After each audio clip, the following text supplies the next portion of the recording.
Hello friends, গাছ থেকে আম পেড়ে আজকে কি দুর্দান্ত একটা ডেজার্ট বানালাম দেখো। এই ডেজার্টটা কিন্তু সকলের খেতে দারুণ লাগবে। আমটা পেড়ে নিয়ে কিংবা তোমরা বাজার থেকে যদি পাকা আম নিয়ে আসো, তো সেই আমটার ভালো করে পাল্পটা বার করে নিয়ে মিক্সিতে গ্রাইন্ড করে নিলাম। আমের পাল্পটা কিন্তু এইরকম হবে, একদম স্মুথ হয়ে যাবে। এইরকমভাবে মিক্সিতে একবার চালিয়ে নিলে এইরকম মানে স্মুথ টাইপের পাল্পটা হবে।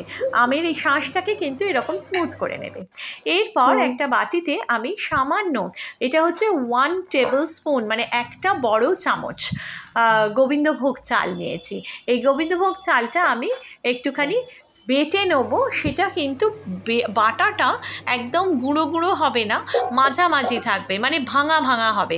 চালটা যদি একটা ছোট চালের দানা 3টে ভাগ হয় সেই রকম হলে, এই যে একবার চালালেই দেখো এরকম দানা দানা মতন থাকবে, এই রকম হবে।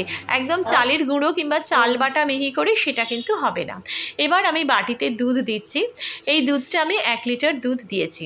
1 লিটার দুধেতে 1 টেবিল স্পুন অথবা 1.5 টেবিল স্পুন তুমি গোবিন্দভোগ চাল দিতে পারো। আর সেটা যেন তোমার এই মানে ভাঙা ভাঙা এরকম হয়।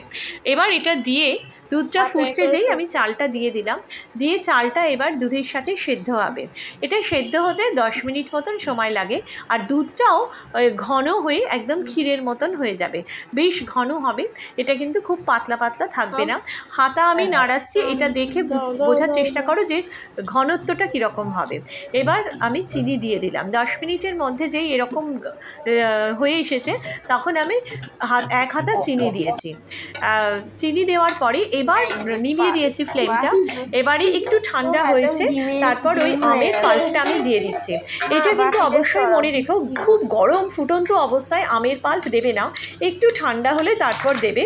তাহলে কি হবে, আমের পুষ্টিগুণ যেটা সেটা একদম ঠিকঠাক থাকবে। কারণ আমরা রান্না করছি শুধু টেস্টের জন্য নয়, পুষ্টিটাও একটা ব্যাপার।